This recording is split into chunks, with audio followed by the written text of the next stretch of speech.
দর্শক, এই প্রথমে থাইল্যান্ডের একটি বিখ্যাত আম কিং অফ চাকাপাত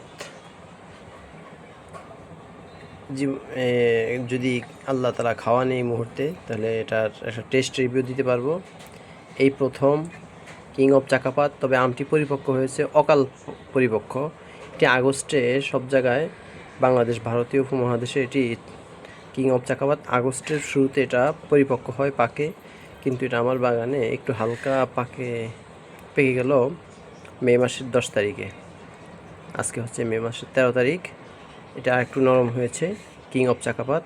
এখন দেখবো আমটি খেতে কেমন। এই প্রথম খাওয়া কিং অফ চাকাপাত, থাইল্যান্ডের ভ্যারাইটি। আমটির ওয়েট প্রায় 1 কেজি কাছাকাছি। এই দর্শক দেখুন ভিতরটা কেমন, অনেক জুসি এবং অনেক সুন্দর। দেখুন দর্শক, অনেক সুন্দর। হ্যাঁ দর্শক, এটা খেয়ে দেখি। বিসমিল্লাহির রহমানির রহিম। দর্শক, জীবনে না খেলে বুঝবেন না এর স্বাদ কি। আমার মতো বলবো আমি,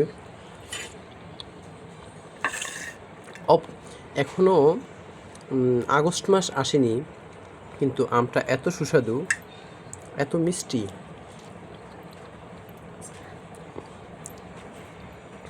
এটা কিছুটা আনারস ফ্লেভার লাগে। বাংলাদেশে বাড়ি 4 আমের মতো অনেকটা। বাড়ি 4 অনেক মিষ্টি। এটা TSS 24-এর কাছাকাছি হবে। ধন্যবাদ দর্শক। এই কিং অফ চাকাপাত আপনারা যদি সম্ভব হয় একটি গাছ রোপণ করবেন। অনেক ভালো জাতের আম।